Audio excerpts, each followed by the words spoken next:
E você que é produtor rural, está vendo os preços das commodities derreterem, principalmente aqui no Brasil, uma situação que tem preocupado bastante. A gente quer entender, obviamente, o que está acontecendo. O problema está na oferta, o problema está na demanda. O que vai acontecer com os preços daqui para frente?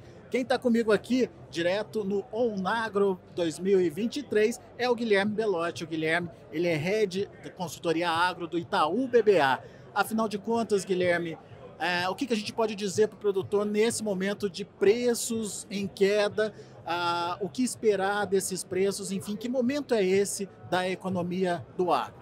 Nós estamos atravessando um momento agora, Alexandre, do mercado por uma redução dos preços, que em grande parte é ancorado numa recomposição da oferta global dos mais variados grãos, né? Notadamente soja e milho, com recuperação de produção de importantes países produtores e exportadores.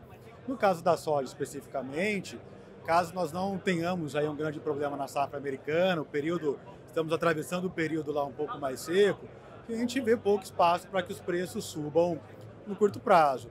Agora é importante comentar que a despeito dessa queda que nós tivemos, que foi até bastante abrupta das cotações aqui no Brasil e em Chicago, isso não é novo na história do agro, né? A gente observa aí, historicamente que os preços têm um certo ciclo, né? Quando os preços estão muito elevados, eles acabam estimulando a produção, isso faz com que a oferta aumente e, consequentemente, os preços baixem. Então, a única certeza que nós temos é que esses períodos de preços baixos não durarão para sempre. E é importante ter no radar também que quando a gente olha a safra 23-24, com a queda dos preços dos insumos de maneira geral, a relação de troca já volta a melhorar e isso começa a dar algum sinal de melhora de margens para a safra 23-24. Quando nós falamos em margens relativas, são margens voltando aí para ao redor de patamar médio histórico, talvez um pouquinho abaixo, mas melhor do que o produtor apura hoje com os custos da safra 22-23, se ele fosse comercializar toda a safra agora no mercado spot. Agora, você falou de uma coisa importante, a renda do produtor, a margem do produtor. Em alguns momentos nos últimos anos, ele teve margens muito positivas. Isso vai continuar acontecendo com esse ajuste que pode acontecer aí entre preço e custo de produção, ou a realidade é outra a partir de agora? Acho que agora, ciclicamente, a gente deve atravessar um período de margens mais baixas, né? Então, acho que é super importante o produtor ter cautela, né?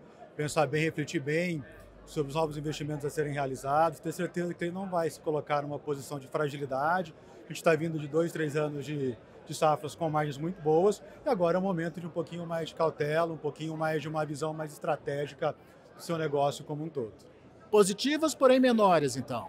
Perfeito. A nossa visão para a safra 23-24 são de margens operacionais positivas, um pouco mais apertadas, mas que reflete a realidade de um período de preço um pouco menores, né? Nós, novamente, estamos vindo de margens muito boas, mas que a gente sabia que não ia se perpetuar ao longo de todo o período.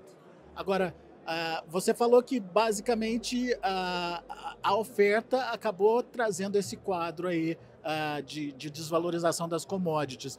De alguma forma, uma demanda pode melhorar essa situação? Existe alguma perspectiva de depois que passar essa turbulência econômica mundial, que a demanda volte a aquecer de forma a recuperar ou pelo menos absorver parte desse aumento de oferta e de novo transformar preços?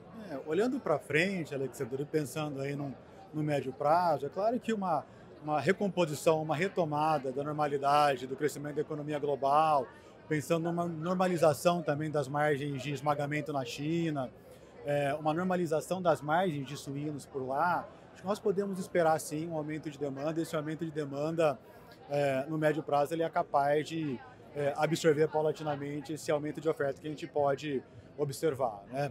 Acho que tem um outro elemento estruturalmente que pode ser um grande potencial de aumento de demanda, aí olhando mais para longo prazo também, é a volta da agenda de biocombustíveis a reboque aí da agenda de descarbonização da economia como um todo. A gente começa a ver essa indústria ganhar bastante velocidade, voltar a ficar bastante quente, é o caso, por exemplo, que está acontecendo nos Estados Unidos, e isso pode ser um driver de demanda que pode contribuir para a formação de preços dos produtos agrícolas no futuro. No caso da soja, mas também do milho, você acha que dá para aproveitar essa demanda aí?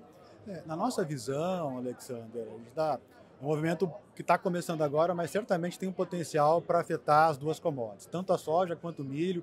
Você tem toda a nova indústria de dieséis renováveis nos Estados Unidos, que deve puxar aí o aumento da demanda por óleos vegetais. Você tem uma nova indústria também chamada de SAF, que são os combustíveis de aviação sustentáveis, que está começando agora, mas tem no futuro um potencial para absorver tanto os óleos vegetais quanto etanol, e isso acaba contribuindo também para puxar as cotações de milho.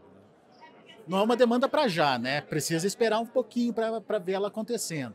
Perfeito. Isso daqui é um cenário de mais médio e longo prazo, é uma agenda que está começando a ganhar atração agora, que a nossa expectativa é que ela fique cada vez mais forte, novamente muito ancorada nessa agenda de economia de baixo carbono. Enquanto isso, é monitorar o que está fazendo, evitar investimentos, enfim, fora da curva e conseguir pelo menos garantir a margem positiva aí da atividade. Exato. Super importante fixar as relações de troca, né? A gente já observa as relações de troca voltando para patamares positivos do ponto de vista histórico. A gente está entrando numa safra 22-23 que, embora nosso cenário é de margens melhores do que a da 22-23, na 23-24, mas ainda assim tem seus riscos. Então, toda essa discussão de gestão de risco, de cautela e cuidado nos investimentos para não se colocar numa posição de fragilidade é super importante. Aí, recado então do Guilherme Belotti para você. Guilherme lá do Itaú BBA está acompanhando toda essa movimentação dos preços e, obviamente, a gente tem um novo cenário sendo traçado, sendo trazido aí para você, produtor, e você tem que se reajustar a esse novo cenário. Daqui a pouco a gente volta direto aqui de Campinas, direto aqui do One Agro da Syngenta.